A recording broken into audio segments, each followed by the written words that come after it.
बदनसीबी ये है कि तुम सितम ढाओ और इलेक्शन जीत लो।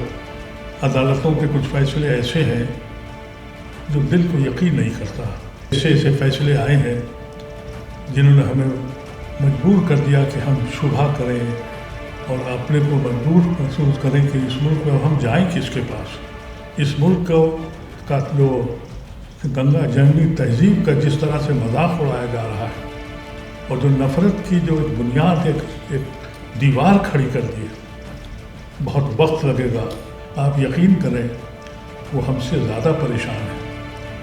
वो उनके जहन में ये बात आ चुकी है कि ये मुल्क कहीं पाकिस्तान और अफगानिस्तान न बन जाए। HNP न्यूज नेटवर्क, खबर वही जो सच दिखाए। इस मुल्क में रूल ऑफ लॉ है या नहीं है हमें नहीं मालूम। IMCR की बुनियाद इसी बुनियाद पर डाली गई थी।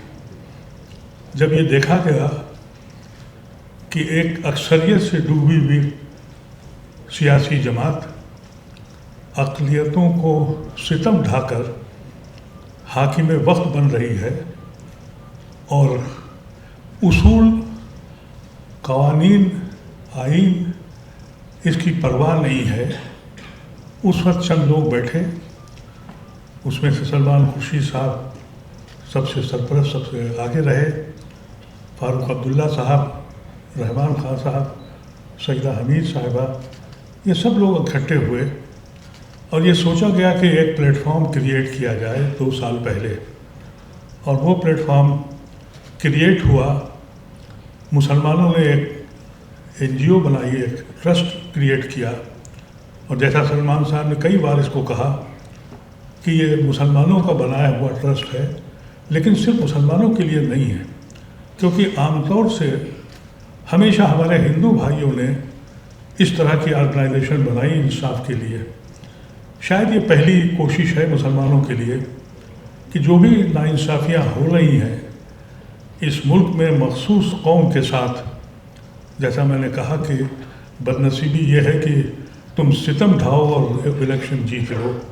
जब ये मिजाज बन जाए तो उस वक़्त इसकी ज़रूरत पड़ी और ये हुआ कि हम लोग एक प्लेटफार्म क्रिएट करें, मुसलमान बनाए और उसमें सारे दानिश्वर खड़े हों, वो हिंदू भी हों, सिख भी हों, क्रिश्चियंस भी हों, और इस आइन को, इस कॉन्स्टिट्यूशन को बचाएं। आज ये जो कॉन्क्लेव के लिए कोशिश की हमारे दोस्तों ने, क्योंकि वकलाओं की तारीख़ है और वो तारीख़ ये है कि उन्होंने हमेशा दुनिया के हर हिस्से में बहुत अहम रोल अदा किया है। हमारे अपने मुल्क में भी आज़ादी दिलाने में और आज़ादी हासिल करने में बेहतरीन दिमाग वो थे जो कानून के दिमाग थे। बहुत से लोग बहुत जगह से आए हैं, मैं जानता हूँ, एक बॉम्बे से भी आए, हमारे दोस्त तशरीफ लाए हैं, इलाहाबाद हाई कोर्ट से भी हैं, लखनऊ हाई कोर्ट से भी हैं, और बहुत से अजला से लोग आए हैं और लोग अभी आएंगे। लेकिन उम्मीद इसलिए है कि हमारे पास अब भी बहुत कानून के बहुत अहम लोग अभी ज़िंदा हैं, वो कोशिश कर रहे हैं। आवाम को हमें जगाना चाहिए। रोज़ हेट स्पीचेस होती हैं, हर दिन हमारे वकील अगर चाहें तो हर जगह उनके ख़िलाफ़ FIR कर सकते हैं, क्योंकि वो हमारे ख़िलाफ़ FIR करते हैं। ऐसी ऐसी जगहों पे, जैसे आसाम में सितम हो रहा है, मैंने कई बार कहा कि आसाम चला जाए, तो ये कहा कि आसाम जाने के लिए वहाँ का जो चीफ मिनिस्टर है वो 4 जगह 5 जगह FIR करता है, यानी आपको हिंदुस्तान के हर कोने से बुला के आपको परेशान करता है। यही हालत उत्तर प्रदेश की है। लेकिन अगर वकील हजरात अपनी ज़िम्मेदारी को समझ लें, यकीनी तौर पर अदालतों के कुछ फ़ैसले ऐसे हैं जो दिल को यकीन नहीं करता।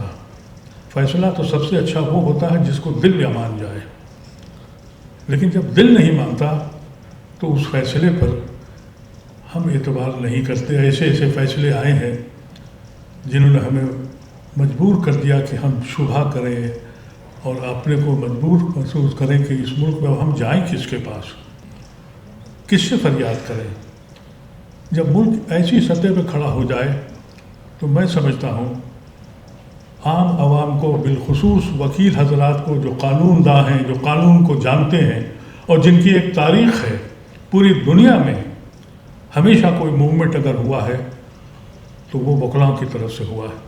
ہمارے آج جتنے ساتھی آئے ہیں، میں ان سے گزارش کروں گا کہ وہ سوچیں ان پہ ذمہ داری کیا ہے اس ملک کو بچانے کی۔ اس ملک کا جو گنگا جمنی تہذیب کا جس طرح سے مذاق اڑایا جا رہا ہے اور جو نفرت کی جو ایک بنیاد ایک دیوار کھڑی کر دی ہے، بہت وقت لگے گا۔ اس عمر میں آ کے یہ احساس ہونے لگا ہے کہ عدالتیں بھی بہت دیر سے سنتی ہیں۔ 5 سال ہو گئے۔ اسی شہر میں میں نے چند دن پہلے دیکھا کہ 9 یا 8 ان لوگوں کو 5 سال کے بعد بیل تک نہیں ملی، اور وہی گلا پھاڑ کے سپریم کورٹ کہتا ہے کہ یہ بیل ہمارا حق ہے۔ کس پہ یقین کیا جائے؟ ایسی شکل میں آج کے کانکلیو میں کچھ فیصلے ہونے چاہیے۔ جہاں تک IMCR کا سوال ہے، ہم لوگ ایک چھوٹی سی آرگنائزیشن ہے جس میں ہم چاہتے ہیں کہ دانشور حضرات اس میں جڑیں اور اپنے غیر مسلم بھائیوں کے ساتھ مل کر، ابھی ہم لوگوں نے ایک بہت بڑا پروگرام سکھ بھائیوں کے ساتھ کیا اور یہ بات ثابت کری کہ جو کچھ پہلے ہوا وہ بادشاہوں کی لڑائی تھی، ہم انسانوں کی لڑائی نہیں تھی۔ اسی طرح سے ہم کو سیکولر ہندو بھائیوں کے پاس بھی جانا چاہیے۔ آپ یقین کریں وہ ہم سے زیادہ پریشان ہیں۔ وہ ان کے ذہن میں یہ بات آ چکی ہے کہ یہ ملک کہیں پاکستان اور افغانستان نہ بن جائے، اس لیے وہ لڑ رہے ہیں۔ ہماری ذمہ داری ہے کہ ہم سیکولر ہندو بھائیوں کے پیچھے کھڑے ہوں، اور میں امید کرتا ہوں کہ جب آپ یہاں سے نکلیں تو قانون دانوں سے مشورہ کریں، اور اگر قانون دان ہیں تو اپنے سینے پہ ہاتھ رکھ کے سوچیں کہ ان کی ذمہ داری کیا ہے اس ملک کو بچانے کی۔ کیا یہ ذمہ داری صرف چند لوگوں کی ہے یا پولیٹیکل لیڈرز کی ہے؟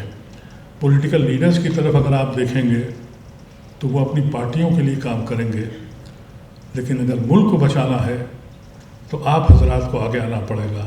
ان الفاظ کے ساتھ ایک بار پھر آپ سب حضرات کا شکریہ ادا کرتا ہوں، اور امید کرتا ہوں کہ جب ہم یہاں سے اٹھیں تو ایک کانکریٹ پروگرام بنا کے اٹھیں اور وکلاؤں کو اپنی ذمہ داری کا احساس دلا کے اٹھیں۔